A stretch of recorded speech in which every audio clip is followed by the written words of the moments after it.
കളിക്കളത്തിലെ എഴുതപ്പെട്ട നിയമങ്ങളെ പിച്ചിച്ചീന്തി സ്വന്തം സാമ്രാജ്യം തീർത്ത ഭ്രാന്തൻ പോരാളിയാണ് റെനെ ഹിഗ്വിറ്റ. കൈപ്പിടിയിൽ ഒതുങ്ങേണ്ട പന്തിനെ വായുവിൽ ഉയർന്നു ചാടി പിൽക്കാലുകൊണ്ട് കുത്തി നോവിക്കാൻ ഇരട്ടച്ചങ്ക് മാത്രം പോരാ, അയാൾ ഹിഗ്വിറ്റ തന്നെയായിരിക്കണം. 1995 September 6 stadium.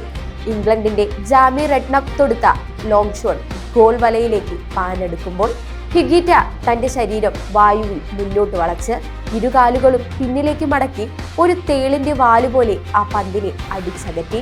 ലോകം അമ്പരപ്പോടെ വാ പൊളിച്ചു നിന്ന ചരിത്രം അതിനെ സ്കോർപിയോൺ കിക്ക് എന്ന് രേഖപ്പെടുത്തിയ മാന്ത്രിക നിമിഷം. പോസ്റ്റിനു മുന്നിലെ ഏകാന്തത ഇഷ്ടപ്പെടാത്ത ഫ്രീ കിക്കുകളിലൂടെയും പെനാൽറ്റികളിലൂടെയും 40-ലധികം ഗോളുകൾ അടിച്ചുകൂട്ടിയ സൂപ്പർ കീപ്പറായിരുന്നു അദ്ദേഹം. 1990 ലോകകപ്പിൽ പിഴവ് പറ്റി വില്ലനായപ്പോഴും തോറ്റാൽ കരയണമെന്ന വ്യവസ്ഥിതിയെ പരിഹസിച്ച് അയാൾ ഉറക്കെ ചിരിച്ചു. വിവാദങ്ങളും ജയിൽവാസവും വേട്ടയാടിയിട്ടും ആ ചുരുണ്ട മുടിക്കാരൻ തല ഉയർത്തിപ്പിടിച്ചു തന്നെ നടന്നു. സാധാരണക്കാരനായി ജീവിക്കാൻ ആർക്കും കഴിയും, എന്നാൽ വ്യവസ്ഥിതികളോട് കലഹിച്ച് പുതിയ വഴി വെട്ടിത്തുറക്കുന്നവരെ മാത്രമേ കാലം ഓർത്തിരിക്കൂ.